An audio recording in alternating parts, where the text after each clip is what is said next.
बिस्मिल्लाहिर्रहमानिर्रहीम। अस्सलाम वालेकुम। आज मैं आपके साथ पीटा ब्रेड यानी शवारमा ब्रेड की रेसिपी शेयर करूंगी बहुत ही इजी वे में, जो कि बहुत सॉफ्ट बनेगी और बहुत ही इजी वे में बनेगी और आप इसको बना के स्टोर भी कर सकते हैं।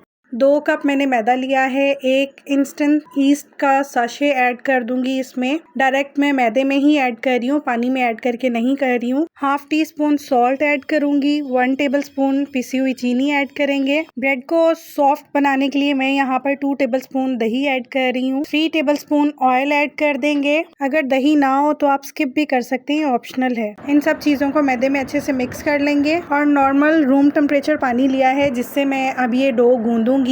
गर्मियां हैं इसलिए रूम टेम्परेचर पानी लिया है। अगर सर्दियां हों तो आप नीम गर्म पानी से डो गूंदिएगा ताकि ईस्ट अपना प्रोसेस स्टार्ट कर सके खमीर होने का और हमारी डो जो है वो जल्दी खमीर हो सके। थोड़ा थोड़ा पानी ऐड करते जाएंगे और डो को गूंदते जाएंगे। इसको अच्छे से नीट से गूंदेंगे जैसे आटा गूंदते हैं और इसको गूंद के मैं क्लीन पेपर लगा के रैप करके इसको 1 घंटे के लिए वार्म जगह पे रख दूंगी ताकि जो हमारी डो है वो खमीर होके वॉल्यूम में डबल हो जाए। मैं इसको 1 घंटे के लिए माइक्रो में रख रही हूँ। माइक्रो को चलाना नहीं है, बंद ओवन में ही इसको रखेंगे। 1 घंटे के बाद मैं आपको दिखाती हूँ। ये देखिए वॉल्यूम में कैसे डबल हो चुकी है। डो बिल्कुल परफेक्ट खमीर हुई है। अब मैं क्लीन पेपर उतार के तो आपको दिखाती हूँ कि किस तरह से इसकी कंडीशन है और मैं इसको पंच डाउन करूँगी ताकि इसमें मौजूद जितनी भी एयर है वो निकल जाए और जब हम शवारमा की ब्रेड बनाएं तो वो बहुत स्मूथ सी बने, बहुत फ्लफी और सॉफ्ट रोटी बने। साफ से सरफेस पे मैदा डस्ट करेंगे और इसको दोबारा से रोल कर लेंगे ताकि इसमें जितनी भी एयर है वो आसानी से निकल जाए और हमें स्मूथ सी डो मिल जाए। इक्वल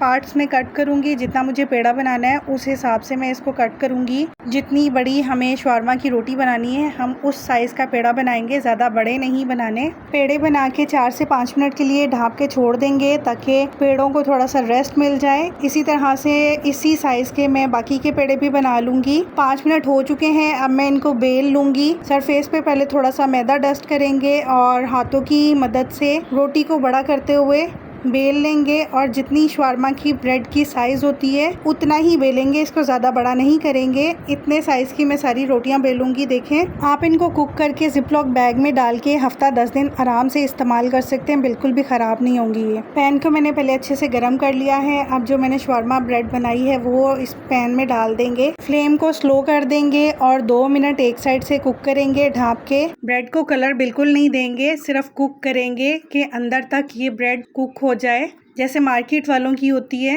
वैसे ही हम घर पर रेडी करेंगे। एक साइड से ब्रेड कुक हो चुकी है। अब मैं इसकी साइड चेंज करूंगी और दूसरी साइड से भी 2 मिनट कुक करूंगी। टाइम ओवर नहीं कीजिएगा वरना आपकी रोटी बहुत ही हार्ड बनेगी, सॉफ्ट बिल्कुल भी नहीं बनेगी। देखिए आपके सामने किस तरह इजी वे में मैंने शवारमा की ब्रेड बनाना बताई है। बाकी ब्रेड भी मैं इसी तरह से बना लूंगी। टिप्स को फॉलो करते हुए आप ब्रेड बनाएंगे तो आपकी ब्रेड भी वैसे ही बनेगी जैसे आप मार्केट से लेकर आते हैं। अब मैं आपको फोल्ड करके दिखाती हूँ। ये देखिए कितनी सॉफ्ट और फ्लफी बनी है शवारमा ब्रेड, ना टूटी है ना फटी है। अब आप भी इजीली ये घर पर तैयार कर सकते हैं। अगर आपको रेसिपी अच्छी लगी हो तो लाइक कीजिएगा, कमेंट सेक्शन में अपना फीडबैक ज़रूर दीजिएगा और अगर अभी तक आपने मेरे चैनल को सब्सक्राइब नहीं किया तो आपसे रिक्वेस्ट है प्लीज़ मेरे चैनल को सब्सक्राइब कीजिए। नोटिफिकेशन के लिए बेल आइकन ज़रूर प्रेस कर लीजिएगा ताकि हर रेसिपी का नोटिफिकेशन आपको मिल सके।